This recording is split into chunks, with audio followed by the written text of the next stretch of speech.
In the past, I've done rundowns of the subregions as they've come out for a while, but never had my hands on a whole new region. With the entire new region of Sumeru came the first new playable element in Genshin, as well as some new ways of exploration and a new story to go through. And that's what we're going to be talking about. Starting with exploration, I'm pretty happy with what Sumeru has to offer by striking a balance between how easy it was to explore Mondstadt and Liyue, the difficulty of Inazuma. The thing that struck me the most about this region is just how massive it becomes as you do the story and go through exploring. On first glance, as always, we have the return of puzzles utilizing the region's element and challenges, but we also have some other stuff as well. Some new puzzles that are simple things like using the vintage lyre to explore secret locations and do challenges offered by phantasmal gates. In the past, I've praised Enkonomiya for gating many chests behind enemies, and Sumeru does that with the standard way we've seen in the past, but also two new ways. Withering zones pop up across the region and offer difficult fights with fun moments.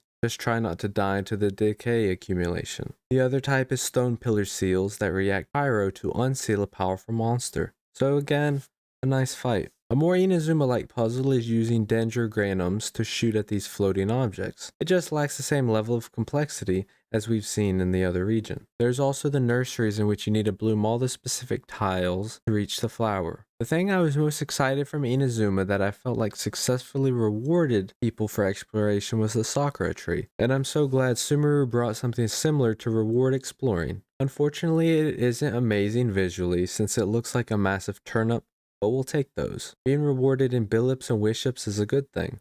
Returning is the involvement of the side story and unlocking parts of the region. Without spoiling any of the side stories, it's about following the instructions of magical mushrooms that only you can see to heal the land from the withering. I like seeing this because it gives more context to everything going on around you while exploring. Creating a narrative which worked really well in Inazuma for the islands to feel like more than just a primo farming sim went over quite well here as well. The main story feels a lot more toned down compared to what we've been getting for a while, returning to a more casual level of storytelling we haven't seen for as far back as Mondstadt. There is a lot of room for this to change over time. In retrospect, the Liyue story had a very casual start and escalated quickly. Storytelling in Genshin isn't exactly revolutionary or something that will be remembered for years to come, but it does a good job of giving the player an average story. I will say I did not expect what unfolded in Sumeru City, but happy that they tried to do something different than previously.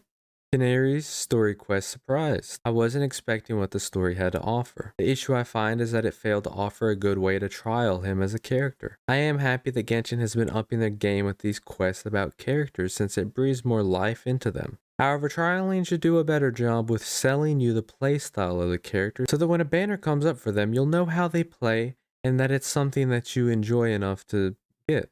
My favorite example for Genshin doing both is the Shenhe story quest that not only gave us an interesting story for her, but offered a fun trial that allowed her gameplay to show through. Dendro is finally a playable element. It hasn't really done it for me yet, however. I know people have made videos on it being meta-changing and whatnot, but so far I haven't been overly impressed with it over our pre-established teams. I think it's very likely that this will change as we progress farther into Sumeru and get more characters. Traveler being one of the best Dendro characters feels like an indicator of current power level not exactly being there for them. A lot of the proposed teams leading up to the release of Sumeru feel like they've fallen flat. Things like burning is nowhere near what we expected. Fringe is okay? Question mark. Aggregate feels like the only good reaction, with Fischl continuing to be the best Electro girl. It's way too soon to count out an entire element just based on these three characters. New characters or team pairings can propel it into the meta or new artifact sets. Characters for instance like Kokomi fell flat since artifacts with crit value didn't give her anything in particular, and the ocean-hued clam set had not been released yet. My biggest takeaway for Dendro at the moment is that it feels like it's competing with Anemo as a supportive element for the team, and the artifact sets from the new domain can't compete against how strong it is to decrease elemental resistance with 4-piece VV. As I've wrote down all of my thoughts, I've had some time to reflect on Sumeru as the region we have now, and here are my takeaways. Genshin continues to be more invested in characters and weapons for the game's community to spend money on, rather than replayable content or long-length quest lines. Sumeru has been slightly better with the quests offered being a bit more long-length than many of the previous ones. Exploring the region was fun while it lasted for the new areas, but the gripes I've had with Enkonomiya and the Chasm for how fast I can progress with exploration remains. This time I didn't try rushing through it all in less than 24 hours, but with a couple days of playing casually, pretty much everything is done already. Tighnari, Collei, and Dendro Traveler do not feel like strong introductions to the element, and I'm disappointed in what I was most excited to come out of Sumeru. With regards to new teapot furnishings, I'm reminded of just how limited we are in decorating our teapot. Sumeru has given us a lot more new furnishings, and yet I find that many things from the last couple sets haven't even been placed in my teapot. The fact that the expectation seems to be creating different sets and other layouts is lame to me. I'd like to fill every nook and cranny of one layout rather than one little set here and there. I would like to be able to make use of all of the elements in one layout so that I have a living, breathing teapot that I can enjoy my time in. I think this will be it for my thoughts on Sumeru and Dendro. If you've enjoyed the video, give it a like and let me know what you've thought about the patch. This has been Bloodbow.